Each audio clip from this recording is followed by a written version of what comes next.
merci au copilote de m'avoir invité à prendre la parole à cette séance du séminaire. J'ai accepté en fait comme un défi de répondre à cet intitulé comment comment expliquer le statu quo de la recherche des acteurs de l'éducation de la société et quels sont les blocages.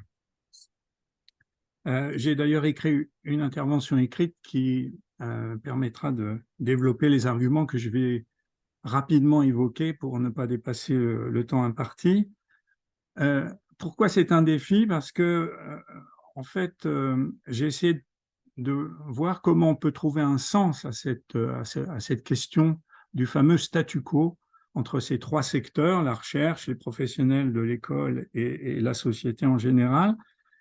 Et est-ce que la notion de, donc première question, si on admet qu'il y a cette forme de statu quo, comment dire, de surplace un peu dans l'évolution de l'école, comment le comprendre? Et deuxième question, est-ce que la notion de blocage, Alain Boissineau vient de faire référence finalement à des blocages d'imaginaire. Est-ce que cette notion de blocage, de façon plus générale, plus systémique, est la bonne notion pour comprendre ce statu quo? Alors, première interrogation, on peut s'étonner quand même de cette idée d'un statu quo, vu le nombre de polémiques en permanente autour de l'école, des désaccords et qui existent depuis bien longtemps. La notion même de guerre scolaire est une notion constante dans l'histoire de l'école en France. C'est pas la peine d'évoquer les dernières polémiques suscitées par exemple par le président de la République ou les différents ministres, etc. Donc on peut s'étonner d'essayer de comprendre la situation à travers ce terme de statu quo. Et l'autre aspect qui peut étonner, c'est on peut difficilement imaginer de mettre en balance trois secteurs aussi distincts entre la recherche, à travers sa diversité, les différents acteurs de l'école, donc les enseignants et tous les personnels, les professionnels de l'école, et puis par ailleurs la société, c'est-à-dire les familles, les élèves, les parents et éventuellement tous les influenceurs qui marque l'opinion publique. Alors, s'il y a statu quo, à quoi peut-on faire référence? Vous savez que dans un petit livre avec Roger-François Gauthier, on a mis en avant l'idée d'un imaginaire éducatif dominant.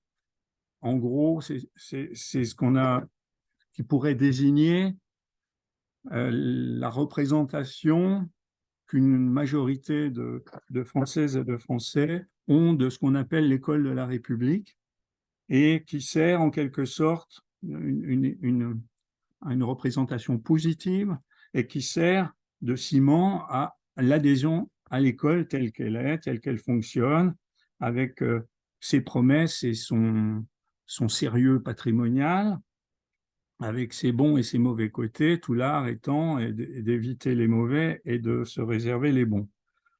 En fait, c'est pas ce type d'explication qui permet de comprendre ou de donner un certain sens à cette notion de statu quo.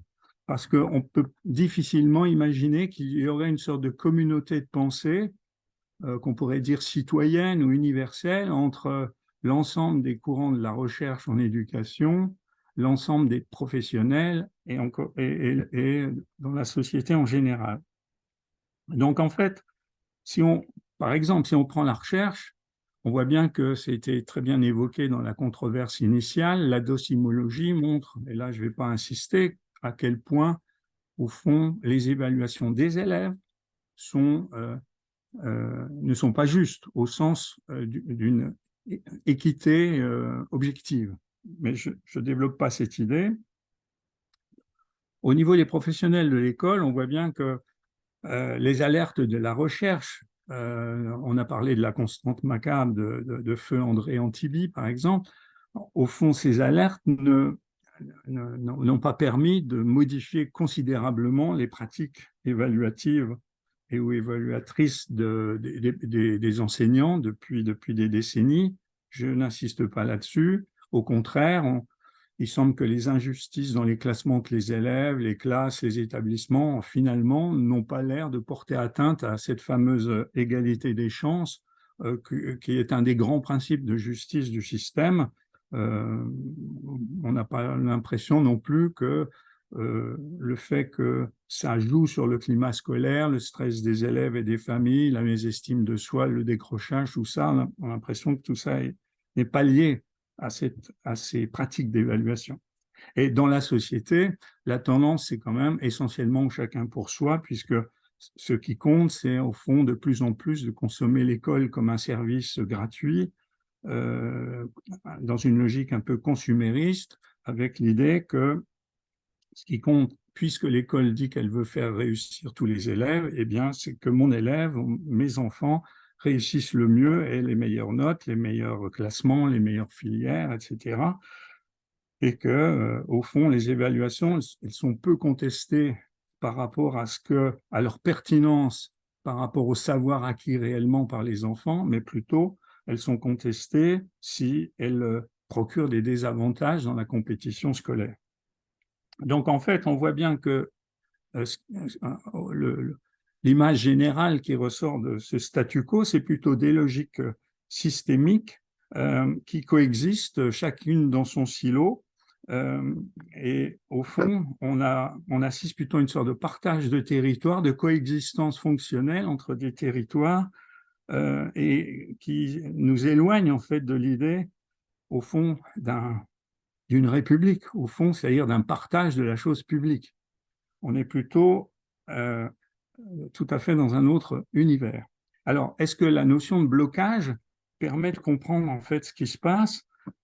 Pour moi, en partie oui, il existe toutes sortes de blocages, évidemment, mais au fond, quand on regarde la question sur un plan du système éducatif aujourd'hui, cette notion de blocage fait plutôt référence à une vision de la gouvernance qui est liée à ce qu'on appelle la philosophie des parties prenantes. C'est-à-dire qu'on estime qu'au fond, pour rompre un statu quo hérité qui a des défauts, il faut mettre toutes les parties prenantes, donc les différents interlocuteurs autour d'une table, et que chacun fasse un pas vers une solution nouvelle, et au fond, qu'on débloque une situation grâce à l'identification de ces blocages de toute nature, et grâce à cette nouvelle gouvernementalité, on peut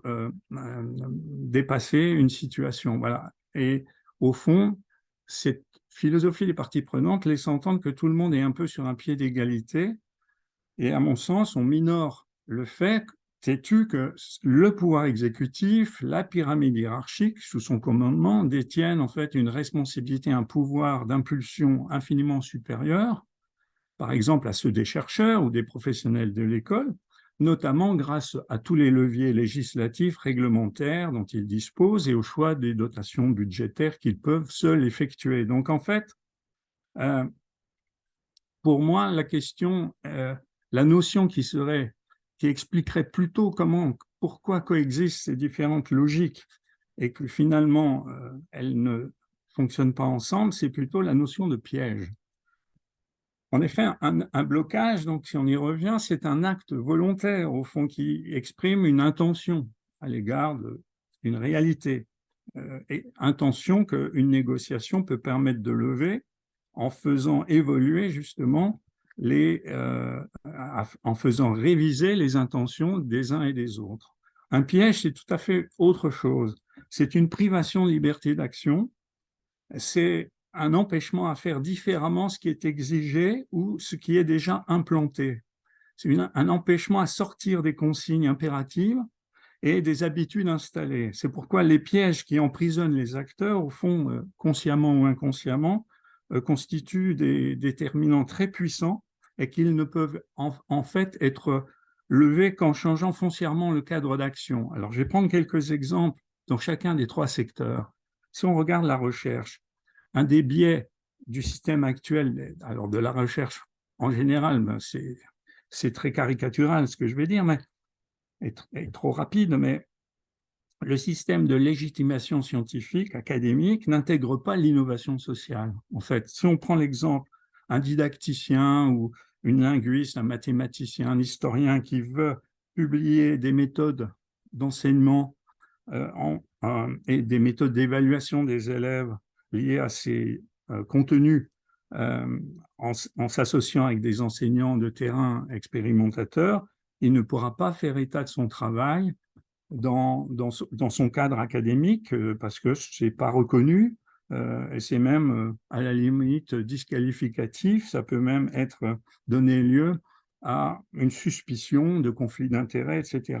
Donc ça, c'est par exemple pour moi un piège évident qui emprisonne sans doute les chercheurs. Si un chercheur ou une chercheuse veut intervenir sur le système d'une façon pratique, concrète, elle doit ou il doit participer en fait à une écurie d'experts sous l'autorité directe du pouvoir exécutif qui en fait va décider des préconisations à mettre en œuvre. Les règles de financement de la recherche aussi. Si le modèle de la recherche transitionnelle devient archi-dominant, issu de l'industrie biomédicale, évidemment, ça met de côté ça risque de faciliter des censures à l'égard de méthodologies de recherche plus qualitatives, plus cliniques. Dernier exemple, mais bon, je vais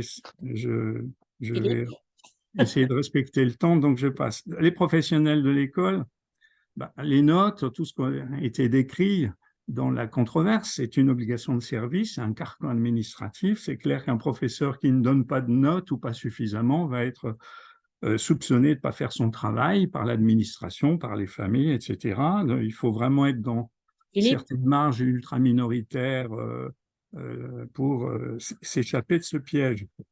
Piège des corps d'inspection qui avant pouvaient... Philippe, je suis désolée de t'interrompre. Ouais, j'ai presque fini. Donc, la société, donc les enseignants sont piégés eux-mêmes par ces pratiques et je vais conclure. La société, elle, a un autre piège, c'est ce qu'on pourrait appeler le révisionnisme scolaire, c'est-à-dire cette idée qu'autrefois il y avait une école de l'autorité, des fondamentaux, victorieuse, où tout le monde réussissait, etc., qui est complètement, historiquement, totalement fausse. Bref, dans le contexte socio-politique actuel, il me semble qu'il est important d'analyser les pièges qui emprisonnent les différents acteurs, de distinguer à chaque niveau de la hiérarchie des pouvoirs les piégeurs et les piégés, sachant qu'un piégeur de niveau inférieur est souvent piégé par un piégeur de niveau supérieur, et ainsi de suite. Et ma conviction est que la prise de conscience des pièges par les acteurs est la première étape, mais peut-être la plus difficile pour faire le pas de côté et s'en libérer individuellement et collectivement. Merci pour votre attention.